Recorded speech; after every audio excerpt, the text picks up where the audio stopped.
Maravilha. Então, como eu já sei que alguns têm dúvida, né? Fique atentos aí para poder questionar, principalmente a questão do NOx. Lembrando que entender esse número de oxidação vai ser um requisito importante quando a gente começar a falar de eletroquímica e dos fenômenos de transferência de elétrons nas reações e nos fenômenos que envolvem essa área da química, tá bom? Em processos naturais, em processos não naturais, espontâneos, perdão, e não espontâneos. A gente vai discutir isso mais à frente, tá bom? Então fiquem atentos aí, por favor, e nos questionem aí caso tenhamos dúvidas, tá bom? Ah, vou ligar a câmera. Preciso aparecer. Olha eu de novo. Maravilha. Então vou seguir aqui. Vocês se lembram o que é eletronegatividade? Alguém pode me lembrar?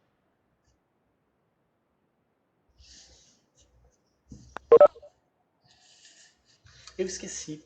Tô cansado. Tô velho. O que é eletronegatividade? Vai, gente.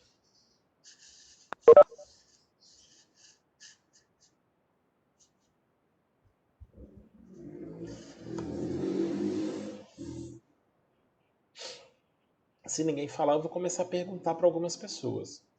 Capacidade que um átomo tem de se ionizar? Não. Não é esse o conceito que nós temos de eletronegatividade.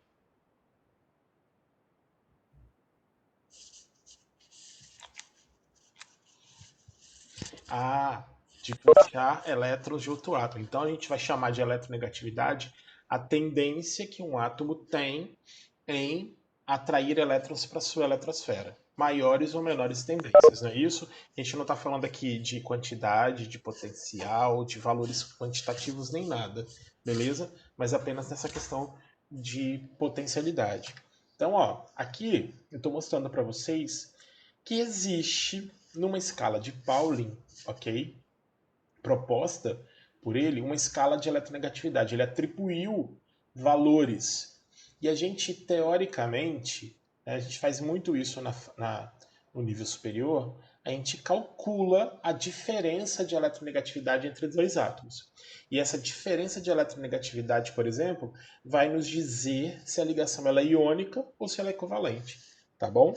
Então, grandes diferenças de eletronegatividade, se eu fizer a subtração, né, e ver que há uma diferença muito grande entre os átomos, a tendência natural é de ocorrer transferência de elétrons. Se a diferença é muito pequena, né, significa dizer que a tendência natural para esses dois átomos que vão se ligar é deles compartilharem os elétrons, porque não tem tanta tendência assim de um ganhar o elétron do outro. Então aí tem alguns valores, né? Nós já conversamos muito, por exemplo, o sódio, né, que é um ótimo exemplo utilizado para formar a ligação iônica. A eletronegatividade do sódio, de acordo com a escala proposta por Pauling, vale 0,9. E o cloro é 3. Então a diferença entre os dois daria um valor de 2,1, que dentro da escala dele indicaria uma ligação iônica. Agora, por exemplo, o oxigênio se ligando ao enxofre, a diferença entre os dois é de 1, que dentro da escala dele não indicaria a necessidade do compartilhamento, desculpa, da transferência, mas sim do compartilhamento. Mas você sabe tanto quanto eu, numa forma geral, que a eletronegatividade ela aumenta da esquerda para a direita num período e de baixo para cima nos grupos, sendo que a gente despreza os gases nobres de ter e apresentar eletronegatividade. Certo? Mas não é o caso a gente ficar relembrando o porquê disso ou daquilo. É uma coisa da tabela periódica da gente revisar e recordar algumas coisas dela. Com isso, a gente tem como, por exemplo, observar, né, alguma questão desse quesito. O que é polaridade, né? O que surge dentro da polaridade? A polaridade ela surge dentro, principalmente, de moléculas, tá certo? Aqui na figura aparece a ligação iônica, mas é para entender a questão da formação das cargas elétricas. Então, a definição de polaridade que está sendo apresentada para vocês aí é a capacidade de gerar carga elétrica. Só que essa carga elétrica ela pode ser real ou aparente, tá tá certo? Ela pode não ser provocada pela transferência de elétron, mas sim pela grande diferença de eletronegatividade. Então, um exemplo que eles deram aqui é a formação do Cl com Cl. Cadê meu laser? Beleza. Né, para a formação do gás cloro, onde eu tenho dois átomos que possuem a mesma eletronegatividade. Então não existe um átomo puxando o elétron do outro com alguma intensidade. Então a gente afirma que ali no caso eu tenho uma ligação que tem polaridade nula, a gente diz que é uma ligação apolar, e ele não tem nenhum tipo, por exemplo, de interação com compostos polares. Tanto que o Cl2 é encontrado na forma gasosa, e muitas das moléculas gasosas elas são moléculas apolares. O CO2 é apolar, o Cl é apolar, Cl2 é apolar, o O2 é apolar, a água já não é. Mas ela tem essa peculiaridade. No caso do HCl, eu já tenho o hidrogênio e o cloro com maior eletronegatividade. Volta para a tabela periódica, olha onde está o hidrogênio, né? Tem 2,1 Existe uma diferença de eletronegatividade entre o hidrogênio e o cloro, sendo o cloro mais eletronegativo. Então eu gero um polo negativo no cloro e um polo positivo no hidrogênio. Então ele já começa a apresentar uma certa tendência, né? Não que há o ganho de elétron do cloro, pelo átomo de cloro a partir do hidrogênio. Mas a gente tem uma tendência que esse par eletrônico fique mais perto do cloro, certo? Agora, no NaCl, como a gente já discutiu anteriormente, a diferença é tão grande que o elétron sai da eletrosfera do sódio e passa a fazer parte da eletrosfera do cloro, gerando cargas elétricas. Então, vamos dizer assim, que a carga real seria o máximo de polaridade que a gente tem condição de visualizar. Sim ou não?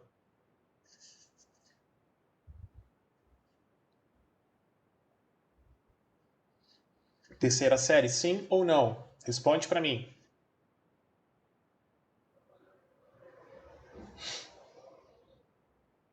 Só tem 2 alunos na aula? É isso? Hum. Ai, ai, vocês. 4?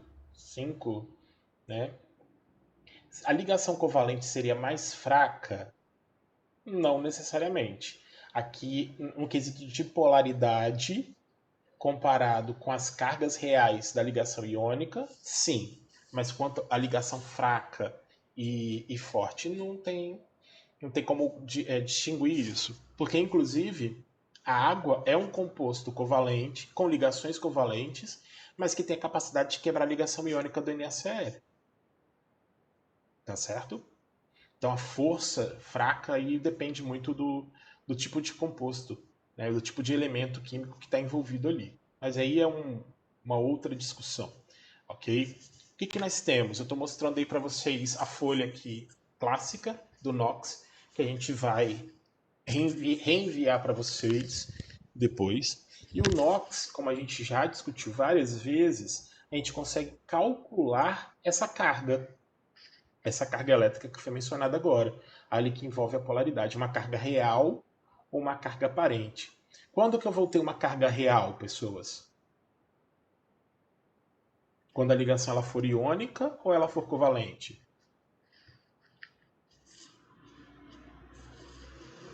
Exatamente. Na ligação iônica, a minha carga positiva e negativa é real. Na ligação covalente, ela não é real, porque não há transferência de elétrons, correto? Mas a gente faz o cálculo, né, como se fosse de verdade. Você lembra desta folhinha, não é isso? Mas vocês vão recebê-la novamente. E essa folhinha foi entregue na primeira série, foi entregue na segunda e agora na terceira. Pô, mas o tempo todo. Tempo todo. Isso aqui não pode. Você vai lá fazer seu curso de direito, seu curso de economia e vai lembrar, o NOx, carga real, carga aparente. Reginaldo, seu tosco. Então, aí vai lembrar um pouquinho disso aqui. Então, a folha traz um pouquinho, lembra aí quais são as diferenças entre ligação iônica e ligação covalente, tá certo? E aqui traz uma escala de eletronegatividade. Quais são os elementos mais eletronegativos? Se você assistir uma videoaula de qualquer outro professor, correto?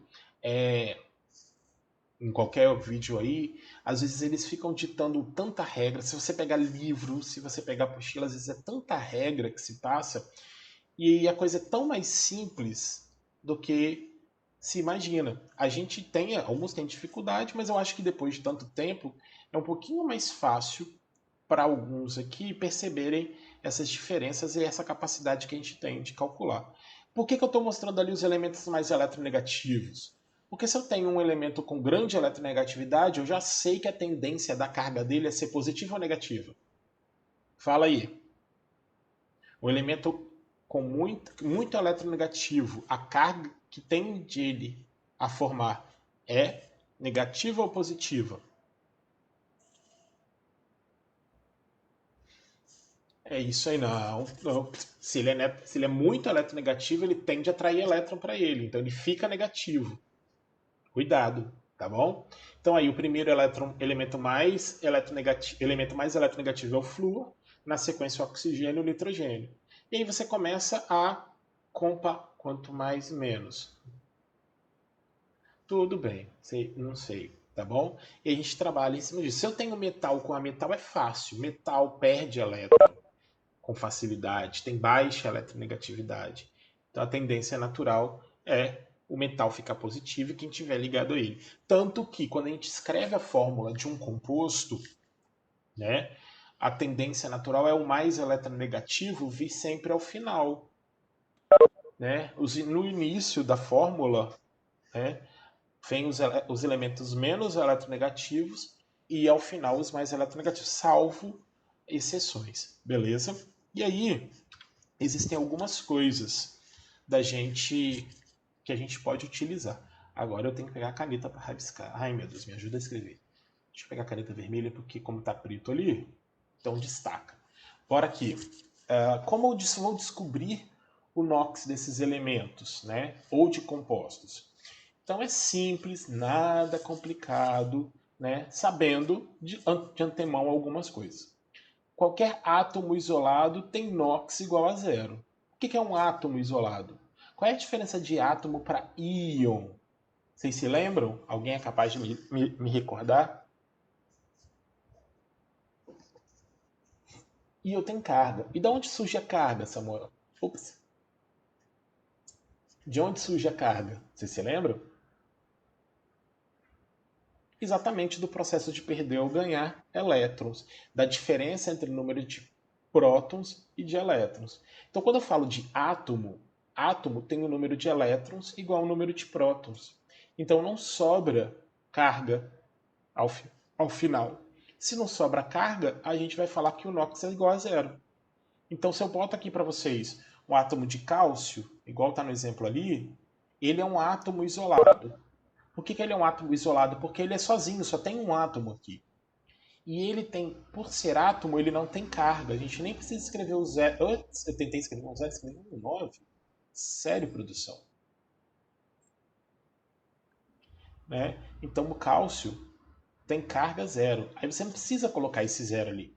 Tirando lá nos fenômenos eletroquímicos, que é importante para gente. Mas esse zero aqui é porque o número de elétrons é igual ao número de prótons. E esse zero vai ser o NOx do átomo isolado. Então, se eu escrevo Ca, Na, F, Fe, são átomos isolados, não tem carga. E essa não carga, né, vai ser o número de oxidação. Tá? Agora, meus caros, cuidado. Se você vai me responder é zero porque ele é neutro, sim ou não?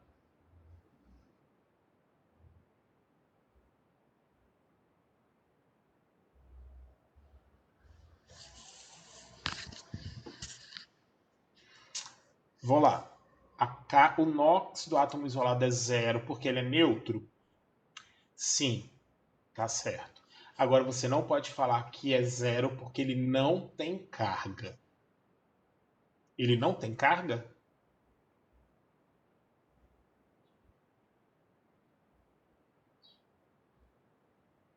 Ele tem carga. Só que o número de cargas positivas é igual ao número de cargas negativas. Então cuidado com as expressões. Show? Então, no segundo a situação aí, o íon isolado, então eu vou fazer para o cálcio também, igual eu fiz ali. Agora eu botei Ca e escrevi aqui em cima 2 mais. Opa, esse 2 mais tem um significado para mim. Aquilo ali não é mais um átomo, aquilo ali é um íon. E o que aconteceu com ele? Por ter 2 mais ali em cima.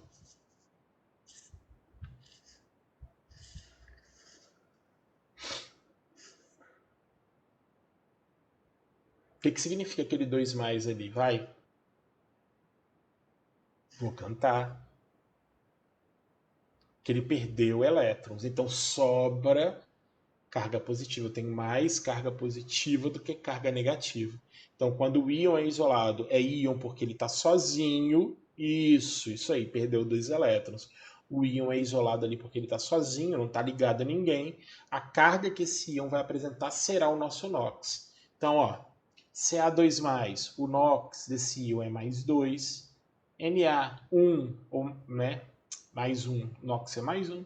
F menos 1, menos 1 e assim sucessivamente. Então é só ficar de olho nos exemplos. Você se lembra? Ah, aqui já está falando, né? Qualquer substância simples, que aquela substância é formada por um único tipo de átomo. Isso está certo?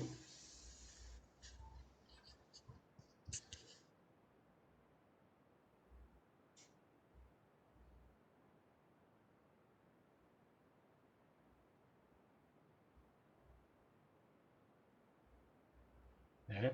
Formado por apenas um único elemento, vai apresentar NOx igual a zero, tanto para o átomo quanto para o composto. Como assim, professor? Vou escrever uma substância simples que a gente mencionou agorinha mesmo, o Cl2. O Cl2 é uma substância simples, né? Porque ele tem 2 átomos do mesmo elemento químico, que é o cloro. Vocês observam que não tem carga elétrica aqui em cima, não aparece nenhum sinal positivo ou negativo, certo? Então eu posso falar que o NOx do Cl2 é zero. Agora, se eu analisar o composto, eu tenho cloro ligado ao cloro, certo? Existe diferença de eletronegatividade ali entre esses dois átomos de cloro? Não. Não.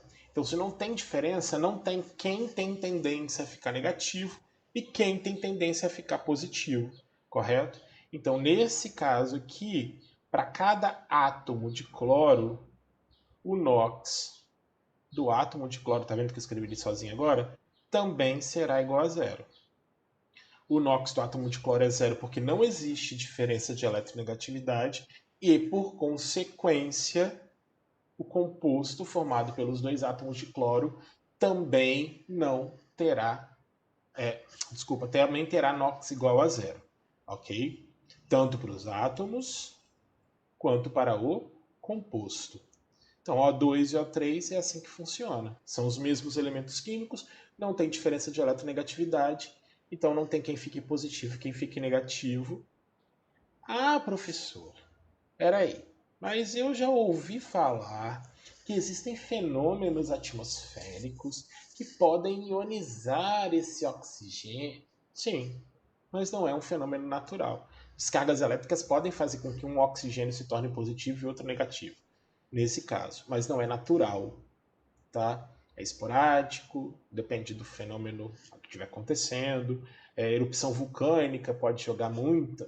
Tem uma série de coisas, mas não são processos naturais. Por mais que o vulcão seja natural, mas não é, né?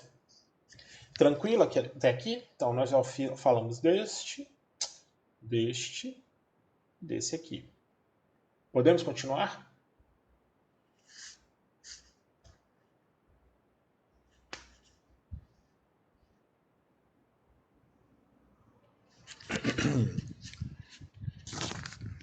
Bem, já ia falar alto ao microfone aí.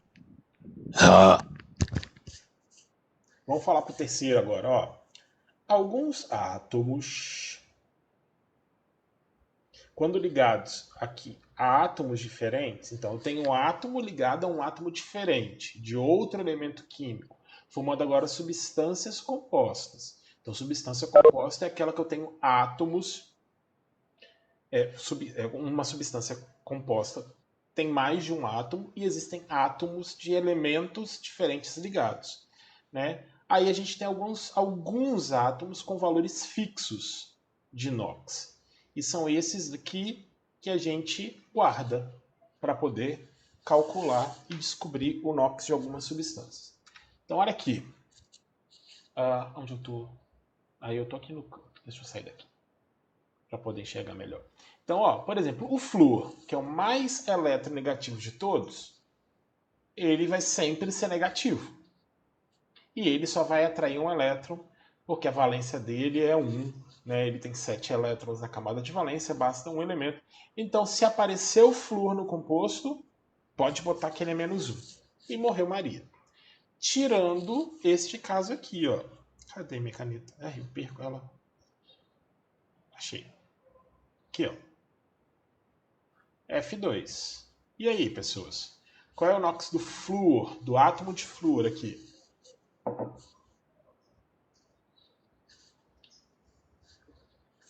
Exatamente. É flúor ligado a flúor, não tem diferença. Não é isso? Então é a única exceção. Tirando isso, qualquer composto químico, todo caso tem sua exceção. Não é? Bora aqui. Então, deixa eu pegar a caneta verde. Fechei o flúor. Menos 1. Ó, o oxigênio, se ele for o mais eletronegativo, tá bom? Se ele for o mais eletronegativo, no geral, ele sempre será menos 2, correto? Porque ele precisa de 2 elétrons, tem 6 elétrons na camada de valência, puxa 2, seja de forma iônica ou de forma covalente, vai atrair 2 elétrons para perto dele, correto? A não ser que ele esteja ligado ao flúor. Aí vai depender. E aí, se ele estiver ligado ao flúor, você sabe que o flúor é menos 1. Então você descobre o do oxigênio por uma conta simples, tá bom? Professor, eu acho que eu estou começando a lembrar disso, né? Que bom. Significa que a sua memória é muito boa. Todos os metais alcalinos da tabela periódica, ou seja, todos aqueles que estão no grupo 1, na família 1A, na primeira coluna, terão todos eles NOx fixo somente com valor único igual a mais 1, certo? Então apareceu um sódio, apareceu um lítio, apareceu um potássio, apareceu um bídio, apareceu um césio. Você já pode botar mais 1 para ele e morreu. Show? Maravilha. Se tiver um metal alcalino terroso, que é o que faz parte do grupo 2, o NOx dele será NOx mais 2. E também findou a discussão. Existem algumas condições aqui, por exemplo, da prata, do zinco, mas normalmente a prata ou o zinco vai estar ligado a um ametal e a gente consegue prever um ametal. Eu vou até dar um exemplo aqui, que não está citado aqui, mas pelo raciocínio da eletronegatividade a gente consegue prever o valor. Quer ver? Cadê minha caneta? Eu já perdi de novo. Eita. Ó, Fe 2 S3.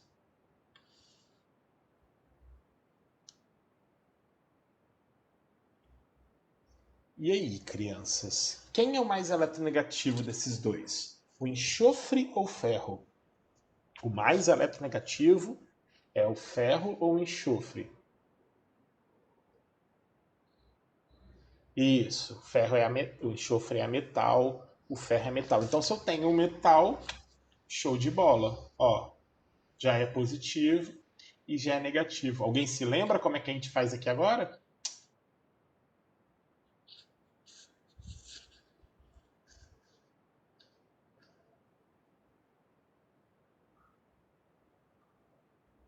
Isso, multiplica cruzado, né? É como se fosse assim, ó, a quantidade de átomos de ferro você vai colocar como carga do enxofre.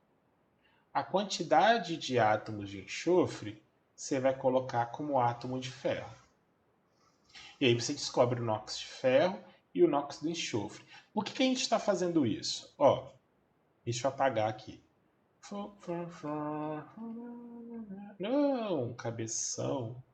Que pessoa lesada. Por que a gente está fazendo dessa forma, né? Por que eu estou botando assim? Diz para mim, Fe2S3, tem alguma carga elétrica aparecendo ali?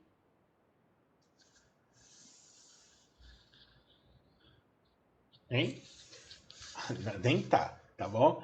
Então não tem. Se não tem carga elétrica, a gente entende que o número de cargas positivas e de negativas é a mesma, então uma anula a outra. Então eu posso afirmar que o NOx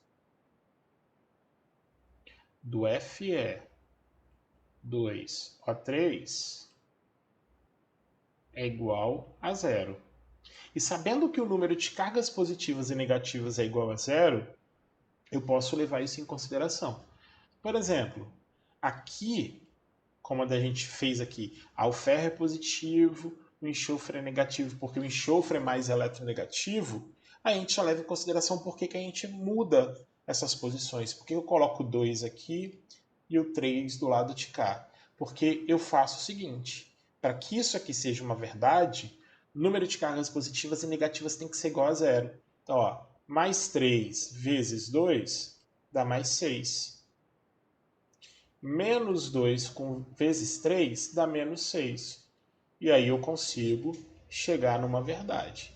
E aí eu vejo que o número de cargas positivas e negativas, né, para que aquilo seja verdade, é igual a zero. E aí acertamos o problema. Fechamos, ficamos todos felizes. Mas se você se lembrar que o enxofre é da família 6A, 6A tem 6 elétrons, só pode ganhar 2 elétrons. Então ele só pode ser menos 2 nesse caso. Mas aí agiliza a vida da gente.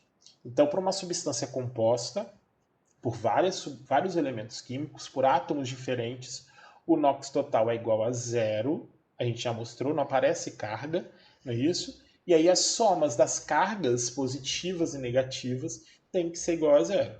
Aí a gente aplica essas regrinhas aí que a gente mencionou. Se for um íon composto, tipo aqui, ó, o NH4 mais 1, então eu tenho nitrogênio, 4 átomos de hidrogênio e uma carga positiva sobrando. Pombas, se está sobrando uma carga positiva, significa dizer que eu não tenho a mesma quantidade de cargas positivas e negativas.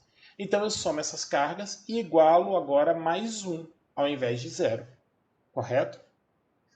E aí fica facinho. Alguém quer fazer para mim o NH4?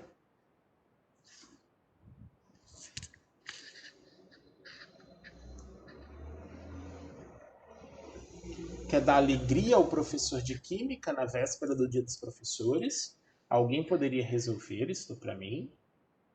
Ou pode ir falando? Tem erro aí.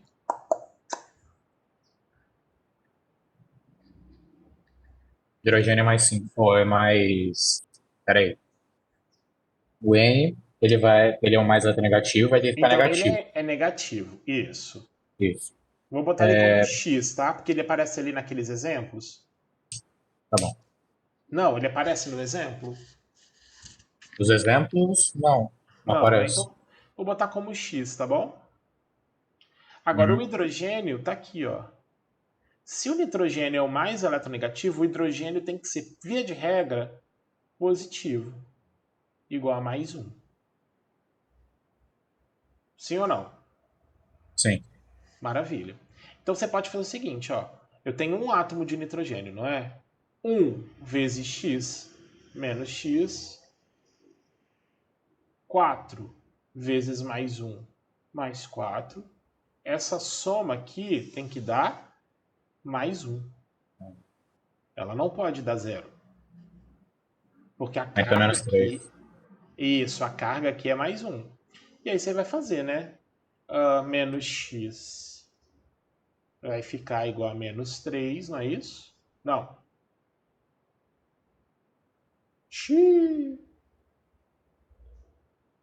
E aí você vai achar que x é igual a 3, não é isso? Certo? Sim ou não?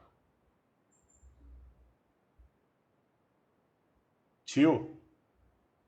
Tio? Sim. Sim. Então, como aqui é menos x, então minha carga aqui vai ser menos 3. Não, eu tava falando com você, que eu acho que você bugou, congelou. Beleza? Entendeu agora? Tá bom, maravilha. Bora aqui então. Alguém para fazer esse aí comigo? Tem exemplo aqui para fazer pra caramba ainda. Deixa eu fazer esse aqui então, tá? Já que vocês estão assim tão desanimados. Ó, eu tenho três elementos: Na, P e O. Soma, dá zero ou não?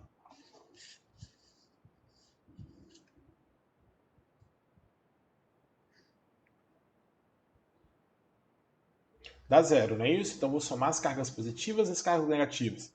Desses elementos aí, quem vai ter a carga negativa? É o mais eletronegativo. Quem é ele? O O. Então, se ele é o mais eletronegativo, ele é menos 2. Ok? Então já sei o NOx do oxigênio. O P a gente não sabe. Tá bom? Agora o sódio também é fixo, porque o sódio é um metal alcalino e ele tem NOx fixo igual a mais um. Aí você vai resolver assim, ó. Mais 1 vezes 4, mais 4. X vezes 2, mais 2x. Menos 2 vezes 7. Deixa eu apagar esses números aqui de baixo. Daqui a pouquinho vai ter gente achando que isso é sinal negativo, né? Menos 2 vezes 7, menos 14. Como esse composto não apresenta carga elétrica, a soma dessas cargas será igual a zero. Então você vai fazer e vai achar que 2x menos 10 é igual a zero. Resolvendo, você vai achar que x é igual a mais 5. Crianças, se você fez essa conta e só colocou x igual a 5, cuidado, que aqui a conta que a gente está fazendo não é de algarismos positivos ou negativos. São cargas positivas e cargas negativas. Então coloca o sinal, tá?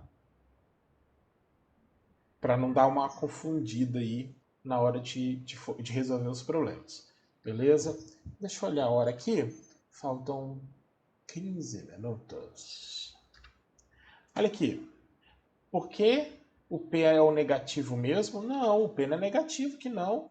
A carga do P é mais 5. A gente calculou aqui agora.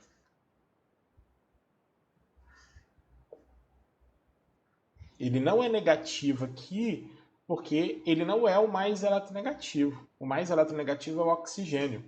Então ele tem que ter carga positiva. Entendeu? Show. Deixa eu pegar mais um composto aqui, ó. Deixa eu fazer essa letra B da lista. Esse material vai para vocês. E aí tem tempo para dedéu para vocês fazerem isso aí. Ó, deixa eu escrever com a caneta preta. Cl, ó, 4 com a carga 1 menos, ou carga menos, né? Tanto faz a representação. O que importa é você entender aqui agora. Crianças, ali eu tenho uma substância composta, um íon composto, porque tem uma carga. Então eu vou somar cargas positivas, somar as cargas negativas, agrupar, e o resultado desse balanço tem que ser igual a menos 1, tá bom? Então, entre o Cl e o O é o mais eletronegativo, e o oxigênio vale menos 2. E o cloro aqui eu não sei, então ele vai ser X. Beleza? Ó, então eu tenho x vezes 1, x, menos 2 vezes 4, menos 8. A soma dessas cargas tem que dar menos 1. E aqui nesse caso você descobre que o cloro tem carga igual a mais 7, para que essa carga restante, né, seja menos 1. Entendeu? Deixa eu pegar aqui um que talvez... deixa eu fazer um que não está aqui. que alguns erram muito esse daqui, ó.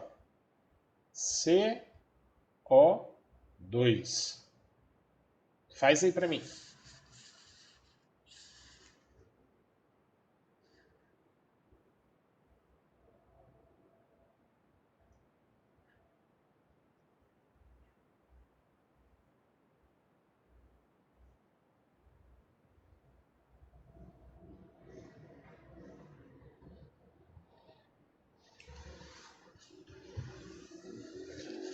O O quase sempre é o mais eletronegativo? Sim, ele só não vai ser o mais eletronegativo quando eu tiver o flúor. Só que o flúor, sabe o que acontece? O flúor ele é tão eletronegativo que ele é pouco reativo. Então, por exemplo, quando eu tenho F2, muitos outros compostos não são formados a partir do F2 porque ele não se quebra. Agora o O2 não, o O2 é sinistro.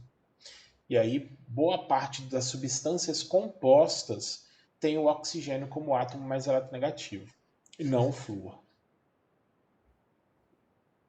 E aí, gente? Tem gente que faz assim, ó, quer ver? Eu já vi isso acontecer e eu acho que aconteceu na época de vocês quando estudaram. Alguém fez coisas do tipo assim, quer ver? Oxigênio é o mais eletronegativo, carbono é o menos eletronegativo, carbono 1, então bota menos 1 aqui e o 2 do lado de cá. E acabou o problema. Isso está certo, gente?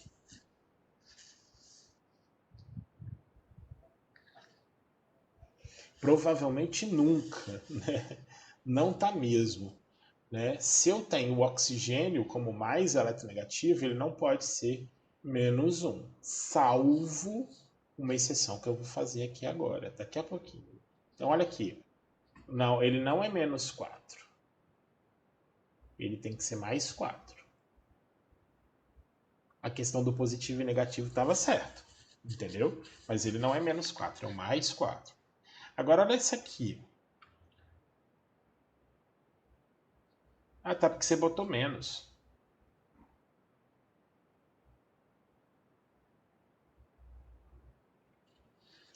E no H2O2? Qual é a carga aí de cada um?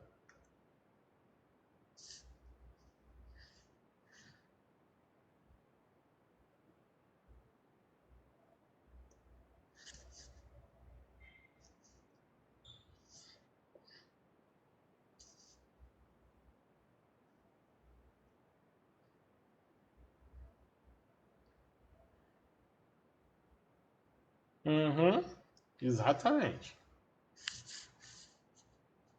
Para as duas pessoas. A pessoa que me mandou a mensagem no privado e a pessoa que mandou no coletivo aí. Então, você está falando que o hidrogênio é mais 2 e o oxigênio é menos 2, não é isso?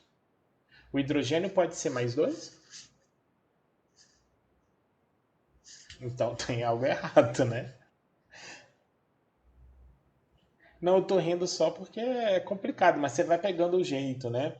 Então eu sugiro que sempre, por mais que seja óbvio a coisa, coloca primeiro quem fica positivo e quem fica negativo. E depois você avalia. Se o hidrogênio é o positivo, ele só pode ser mais um. Ele não pode ser mais dois, porque não tem como perder dois elétrons, ele só tem um. Ou compartilhar dois. E ali, para aquela conta dar certo, o oxigênio ele vai ter que ser menos um. Mas como isso acontece, professor? Você acabou de falar. Então, o peróxido, né, que é esse tipo de composto aí, ele é formado dessa forma aqui, ó.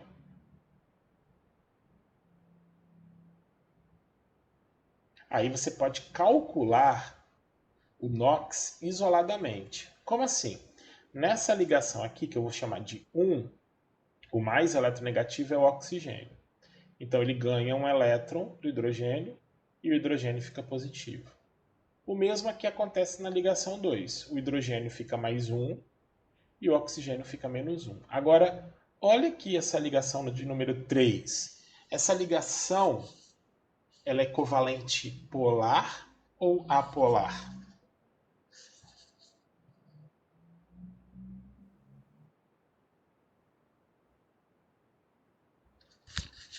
polar ou apolar? Apolar. Então não tem diferença de eletronegatividade. Por isso que o oxigênio ele é -1 aqui no peróxido. Certo? Sucesso. Mas o oxigênio ele quer ser -1 quando ele é mais eletronegativo? Não. Por isso que o peróxido é um composto muito instável. Tanto que o peróxido, ele se Cadê minha caneta? Então, ele se decompõe facilmente, formando H2O e gás oxigênio. Gente, gás oxigênio e H2O são compostos complexos assim? Assim, faz malefício no ambiente, coisas do tipo? Não, né? Pois é. Teve um acidente, né, com um caminhão lá na leste-oeste que derramou um grande volume de peróxido de hidrogênio, de água oxigenada, que é esse composto aí, né? Ah, porque meu Deus. Não, ele não é complicado porque ele se decompõe facilmente. Então, água e oxigênio não é o problema. O problema é isso aqui, ó. O peróxido, ele é um agente oxidante. Então, mesmo que ele não faça mal, ele pode provocar outras reações químicas. Então, por isso, o cuidado que o pessoal teve lá em fazer a remoção, dentre outras coisas, ok? Perguntas?